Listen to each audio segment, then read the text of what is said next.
Hello friends, super magic રસોઈમાં મિત્રો હું આપનું સ્વાગત કરું છું। આજે હું આખું વર્ષ આપણે આખા મગને કેમ સાચવવાને એની રેસીપી લઈને આવી છું મિત્રો। તો તમને મારો વિડીયો ચોક્કસ ગમશે અને ઉપયોગી પણ થશે। તો તમને ગમે તો લાઈક કરજો, શેર કરજો અને સબસ્ક્રાઇબ કરવાનું તો ભૂલતા જ નહીં। તો મિત્રો જો અત્યારે આપણે ઉનાળો ચાલી રહ્યો છે, ઉનાળાના મગ છે ને મિત્રો એકદમ સરસ જો લીલવણી હોય છે, જરાય પણ બગાડ નથી હોતો। અને આ ઉનાળુ મગ તમારે સ્ટોર કરવા માટે છે ને આ ઉનાળુ મગ લેવાના, એ પણ હું તમને, અને દેશી મગ મળે તો બેસ્ટ છે મિત્રો, કેમ કે દેશી મગ એકદમ મીઠા ટેસ્ટમાં હોય છે અને હેલ્થ માટે પણ સારા હોય છે, અને ઓર્ગેનિક મળે તો એથી પણ બેસ્ટ। એટલે મિત્રો જો અત્યારે ઉનાળો ચાલી રહ્યો છે તો અત્યારે તમને મગ મોટે ભાગે મળી રહે છે, અને જે લોકોને વધારે પ્રમાણમાં ક્વોન્ટિટીમાં સ્ટોર કરવા હોય ને એને આમ તો જો કે મિત્રો 1 કિલો મગ હોય ને તોય ઘણાને બગડી જતા હોય છે, તો એને કેવી રીતે સાચવવાને આખું વર્ષ ક્વોન્ટિટી હોય તો એનો વિડીયો હું તમને આજે બતાવું છું। જો મારે અત્યારે ખેતરેથી આવેલા મગ છે અને કચરા વાળા જ છે, મેં સાફ પણ નથી કર્યા અને તમારે સાફ કરવાની જરૂર પણ નથી। પેલી પ્રોસીજર હું તમને બતાવું છું મિત્રો। ઘણી વખત આપણે મગ જો વીણા હોય ને અને દવા વગર મિત્રો, આ હું તમને એક ઓર્ગેનિક રીતે જ આ મગ સાચવવાની મેથડ બતાવું છું। ઓર્ગેનિક રીતે તમારે કાંઈ પણ રાખ નાખ્યા વગર કે દવા નાખ્યા વગર તમારે મગ સાચવવાની એક મિત્રો યુનિક જ મેથડ કહેવાય, અને આ લગભગ ગૃહિણીઓને ઉપયોગી થશે અને આસ્કારો અનુભવશે એવી હું આશા રાખું છું મિત્રો। તો જો આ મેં સાફ પણ નથી કર્યા, અને પહેલા જ તમારે આ પ્રોસીજર કરશો ને તમને પછી વીણવામાં ટાઈમ નથી લાગતો। કાંઈ પણ જો કાકરો કે એવું હોય, એમાં જો પથ્થરનો કાકડો હશે ને તો જ તમારે વીણવો પડશે, માટીનો કાકરો હશે ને તો મિત્રો તમારે નહીં વીણવો પડે। એટલે હું તમને એક આજે યુનિક મેથડ બતાવવા જઈ રહી છું। એના માટે શું કરવાનું છે, આપણે એકદમ આ રીતે, તમારે જો સોલાર હોય ને તો સોલારમાં પણ ફળફળતું પાણી બપોરના ટાઈમમાં આવી જાય છે, પણ જો તમારે એકદમ બળબડિયા બોલે એવું પાણી કરવાનું છે। એના માટે તમારે શું કરવાનું, આ રીતે એક વાસણ જેટલા મગ હોય ને એ પ્રમાણે વાસણમાં પાણી લેવાનું છે। ઝાઝા મગ હોય તો તમારે મોટું તપેલું લેવાનું, ક્વોન્ટિટી પ્રમાણે ટૂંકમાં તમારે પાણીનું કેપેસિટી રાખવાની છે। તો અત્યારે હું આ રીતે ગેસ ઉપર આ પાણી મૂક્યું છે, અને આ પાણી બબલ્સ આવે ને એવું આપણે ગરમ કરવાનું છે મિત્રો। ફળફળતું પાણી હશે ને તો જ તમારું કામ કરશે આ બધું, એટલે એમ પણ તમે ખાસ નોટ કરજો। તો મિત્રો જો આપણું પાણી પણ એકદમ ઉકળી ગયું છે, આટલું પાણી તમારે ઉકાળવાનું છે, બબલ્સ આવી જાય ને બળબડિયા બોલી જાય ને ત્યાં સુધી તમારે આ પાણી ઉકાળવાનું છે, તમે જોઈ શકો છો। અને હવે આપણે ગેસ બંધ કરી દેવાનો છે મિત્રો, ખાસ નોટ કરજો ગેસ ચાલુ નથી રાખવાનો, અને આટલું પાણી તો તમારું ગરમ હોવું જ જોઈએ બરાબર।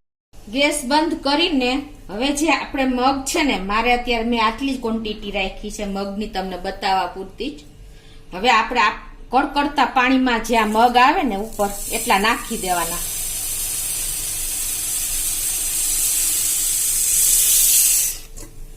બરાબર। જુઓ તમે, મેં મગ સાફ નથી કર્યા, સીધા ખેતરના જ મગ છે જુઓ, અને આ બધો કચરો ઉપર આવી ગયો, તમને ખ્યાલ આવે છે? આવી રીતે તમે હાથ તો ન અડાડી શકો, પણ કાંઈ પણ વેલણ કે ચમચાથી તમારે આ રીતે ફેરવાનું, એટલે જે થોડા ઘણા મગ હશે ને ઉપર કચરો ઈ પણ આવી જશે। હવે મિત્રો તમારે આ પાણી છે ને, જુઓ તમે, એકદમ આ પ્રોસીજર થઈ ગઈ કહેવાય મિત્રો, તમારા મગને સેફ રાખવા માટે, આખું વર્ષ સ્ટોર કરવા માટેની આ પ્રોસીજર છે। હવે તમારે આ પાણી બધું નિતારી લેવાનું, આવી રીતે નિતારશો ને એટલે બધો કચરો એની મેળાએ આવતો રહેશે। અને કદાચ તમને એમ લાગે કે વધારે હજી કચરો છે તો પાછું ફળફળતું પાણી આનું આ નાખી દેવાનું ગાળીને, જો બહુ ટાઈમ નહીં લગાડવાનો મિત્રો, નહીતર તમારા મગ અંદર પાણી ચડી જાય, બરાબર ને। તમે આ પણ ખાસ નોટ કરજો મિત્રો. પછી તમને એમ લાગે કે હજી મારે આ પ્રોસીજર કરવી છે તો તમારે પહેલા જ આ પાણી ગાળીને લેવાનું. આ રીતે ગાળી નાખો ને વાસણમાં, એટલે પાછું તમારું પાણી ઉપયોગમાં આવી જાય. તમારે જાજી વારે પાણી ગરમ ન કરવું પડે. જો આવી રીતે પેલા જ તમે ગયણામાં કે કઈ જારા વાળા કાણા વાળા વાસણમાં નાખો ને એટલે તમારું પાણી પાછું આવી જશે ગરમ. પાછું તમારે આ રીતે નાખી દો. 2 વાર પ્રોસીજર કરવી હોય તો પણ ચાલે, પણ ટાઈમ નહીં લગાડવાનો. તમે આ પણ નોટ કરજો. જો પાછા ઉપર કચરો આવી ગયો, જોયો તમે?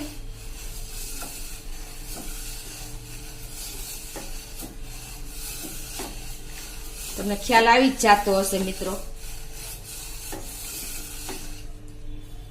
તમારો સાફ કર્યા વગર તમારા ઈઝી મેથડ પડશે મિત્રો. પછી તમારે પાછું આ પાણીને આ રીતે ગાળી લેવાનું.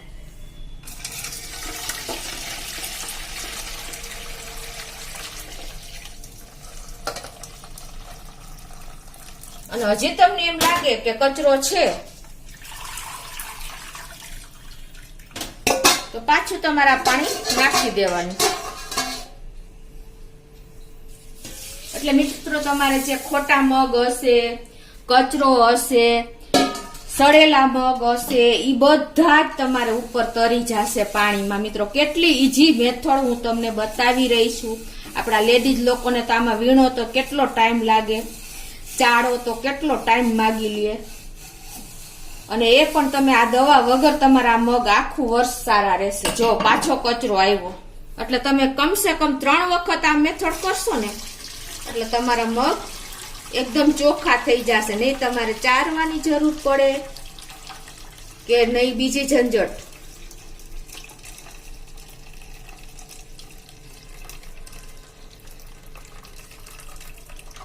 મિત્રો આ બધા ખોટા મગ તમે વીણો તો કેટલો ટાઈમ લાગે, ચારો તો કેટલો ટાઈમ લાગે, વીણો તો કેટલો ટાઈમ લાગે. અને આમાં જો માટીની કાકરી હશે ને તો ઓગળી ગઈ હશે, ઈ પણ તમારા માટે બેસ્ટ છે મિત્રો. હવે હું તમને આગળની પ્રોસીજર બતાવું. નિતારી લીધું પણ તોય પણ તમારા મગમાં થોડું ઘણું પાણી હોય છે તો તમારે જો આવી રીતે કાણા વાળું વાસણ હોય ને તો એમાં પણ નાખી શકો છો. નહીતર કપડું રાખીને પણ તમે વાસણની ખાટલી હોય તો ઝાઝા મગની ક્વોન્ટિટી હોય ને તો તમે એ રીતે પણ કરી શકો છો. 10-20 કિલો મગ હોય તો તમારા વાસણની ખાટલી હોય ને એમાં કપડું રાખીને અને બધા મગ નિતારી નાખવાના. મિત્રો તમારે ખાસ ઈ નોટ કરવાનું કે તમારે ટાઈમ નહીં લગાડવાનો, નહીતર તમારા મગ અંદરથી બફાઈ જશે. પછી તમે એમ કહેશો કે પેલા બેન તો આ રીતે કહેતા હતા. એટલે તમે આ પણ નોટ કરજો મિત્રો.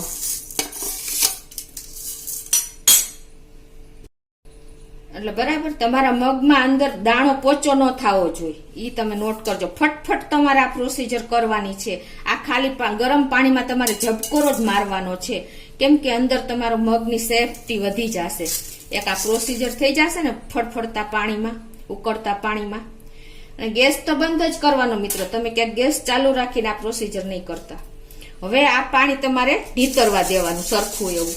કપડું હશે ને તો ઝડપથી નીતરી જશે. આપણે કેમ દહીંનું પાણી નીતારી એ રીતે આ પાણી આવી રીતે 1 જ મિનિટમાં આ રીતે નીતારી નાખવાનું. ટાઈમ પણ નહીં લગાડવાનો. નહીતર મિત્રો આ ગરમ રહેશે ને અંદર તો પણ તમારો દાણો પોચો થઈ જશે.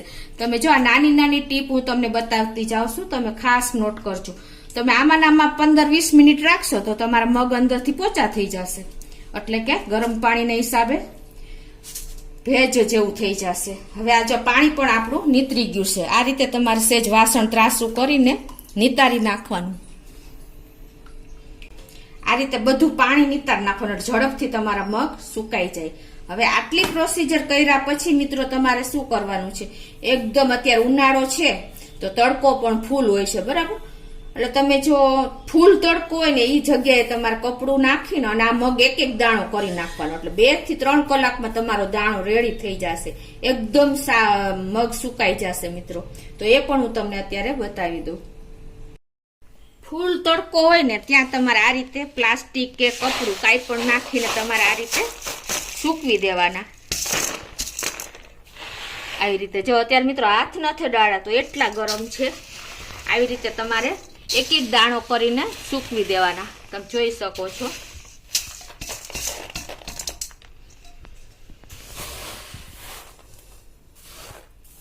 બરાબર. અત્યારે હું તમને ખાલી સેમ્પલ બતાવું છું. જો ફૂલ તડકો હોય ને ત્યાં તમારે મોટું કપડું લઈને અને આ રીતે એક એક દાણો આવી રીતે કરી નાખવાનો, એટલે ઝડપથી તમારે સુકાઈ જશે. ઉનાળાનું મગનું આ બે રીતે તમને બેનિફિટ રહેશે. એક તો મગ સરસ આવે છે લીલવણી, પ્લસ તડકો હોય છે, એટલે આ પ્રોસીજર તમે કરી શકો છો મિત્રો. બરાબર. હવે હું તમને આગળ બતાવું. અને મિત્રો આ તમારે મગ એકદમ તમે મોઢામાં નાખો અને દાણો ભાંગે નહીં. આપણે મગ લીધા હોય ને એવો એકદમ હાવ દાણો સુકાઈ જાય ને, અંદર ભેજ જેવું ન લાગવું જોઈએ એવો. જો ઉનાળાનો તડકો હશે ને તો 3 થી 4 કલાકમાં તમારે સુકાઈ જ જશે, રેડી થઈ જશે. અને તમને એવું લાગે ને તો તમારે 2 દિવસ તડકો ફૂલ ખવડાવી દેવાનો. બરાબર. અને પછી તમારે સેજ કઈ કાકરો, પથ્થરનો કાકરો રહી ગયો હોય તો તમારે વીણવો પડે છે, નહીં તો તમારે આ મગમાં કોઈ જાતનો ડર નથી રહેતો. એટલે આ રીતે તમારે એકદમ સરસ મગ કડકડિયા થઈ જાય ને ત્યાં સુધી સૂકવવાના છે. તો મિત્રો જો આ મગ મેં ઈ પ્રોસીજર થી જ કર્યા તૈયાર. તમે જોઈ શકો છો એકદમ સરસ દાણો જો સુકાઈ ગયો છે. જરાય પણ તમને મોઢામાં નાખો ને ચેક કરી લેવાનું. એવું લાગે તમારે 2 થી 3 દિવસ તપવી લેવાના. મગ લીધા હોય ને એવા જ મગ થઈ જશે, એમાં કોઈ ડાઉટ નહીં. અને તમારે સડેલા મગ તો બધા નીકળી જ ગયા હોય. પછી તમારે ખાલી એક સેજ હાથ ફેરો કરીને અને તમારે આ રીતે ડબ્બામાં રાખીને એરટાઈટ ડબ્બો રાખવાનો મિત્રો. ખાસ તમે નોટ કરજો. કાચની બરણી હોય ને તો એમાં એરટાઈટ બરણીમાં ભરવાના. તમે એ પણ નોટ કરજો. પછી તમારે આખું વર્ષામાં કાંઈ પણ કરવું નહીં પડે. માથે એક પ્લાસ્ટિકની આ રીતે બેગ રાખી દેવાની. એવું હોય તો તમને ડબ્બામાં કદાચ એવું લાગે કે આમાં એર જાય એવું છે તો તમારે આ રીતે પ્લાસ્ટિકની બેગ રાખી દેવાની અને પછી તમારે ઢાંકણું બંધ કરી દેવાનું મિત્રો. આ રીતે તો તમારે આખું વર્ષ મગ સેફ રહેશે મિત્રો, કે બગડશે નહીં.